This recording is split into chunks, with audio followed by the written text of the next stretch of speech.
কৃষু, ও কৃষু, কৃষু, ও বাবা ওঠো ওঠো ওঠো ওঠো ওঠো ওঠো ওঠো ওঠো ওঠো ওঠো।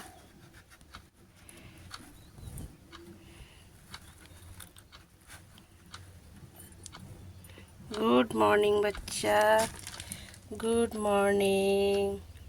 সবাইকে গুড মর্নিং বলে দাও। হ্যাঁ, সকালটা অন্যান্য দিনের সকালের থেকে সম্পূর্ণই আলাদা, ব্যস্ততা চরম তুঙ্গে থাকে।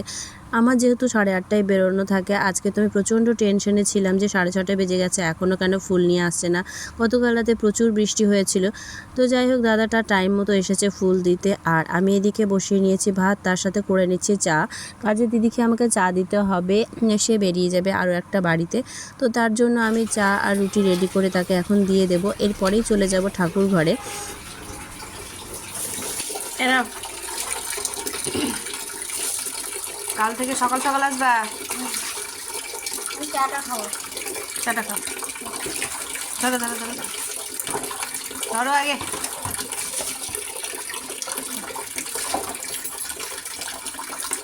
রুটি খাবো না।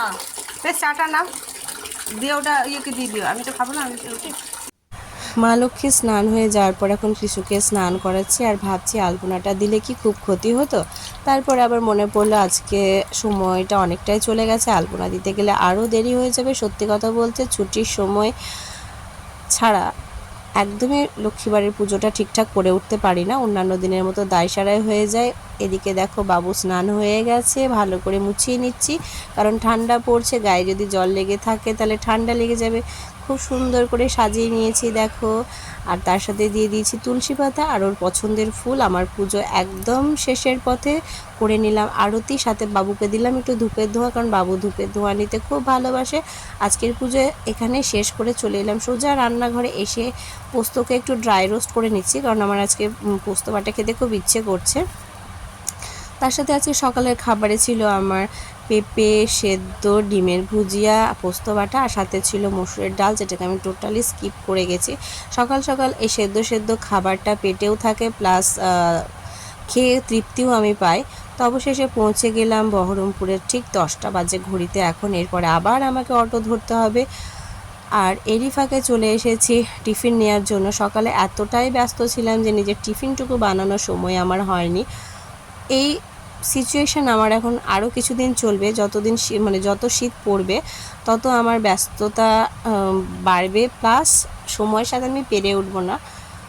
এই খাবারগুলো যদিও আমার স্বাস্থ্যের পক্ষে ভালো না, আর সত্যি কথা বলতে আমি কিনছি ঠিকই, কিন্তু এই খাবার আমি মানে খুব অল্প পরিমাণেই খাবো। এই খাবার খাওয়ার লোক সম্পূর্ণ আলাদা। যদি কোনো দিন সময় পাই, মানে সুযোগ পাই, অবশ্যই তার ফেসটা আমি রিভিল করব। এখানে টোটাল খাবারটাই এক্সচেঞ্জ হয়। ওই যে দেখতে পাচ্ছ একটা সাদা ক্যারি ব্যাগ থেকে একটা টিফিন বক্স বেরোচ্ছে, ওইটা আমার খাবার আর এই খাবারটা ওর, মানে আমরা এক্সচেঞ্জ করি। ও আমার খাবারটা খেতে খুব ভালোবাসে বলে আমি পুরো খাবারটাই ওকে দিয়ে দিই, সামান্য একটু টেস্ট করি। আর ছুটির সময় এতটাই বৃষ্টি হচ্ছিল যে বেরোতে পারছিলাম না। অবশেষে একটু বসে বৃষ্টিটা ছাড়ার অপেক্ষায় ছিলাম, যখন বৃষ্টিটা ছাড়লো তখন সোজা বেরিয়ে পড়েছি। তারপরেও দেখছি যে ঝিঝি ঝিঝি করে বৃষ্টি পড়ছে কয়েকদিন ধরে, এতটাই মানে কয়েকদিন না, আমাদের তো গতকাল থেকে বৃষ্টি শুরু হয়েছে, পুরো পচিয়ে দিয়েছে, আর ভালো লাগছে না। অলরেডি 5:20 বাজতে চললো, এখনও বাড়ি পৌঁছতে পারলাম না, সন্ধ্যাও লেগে গেছে।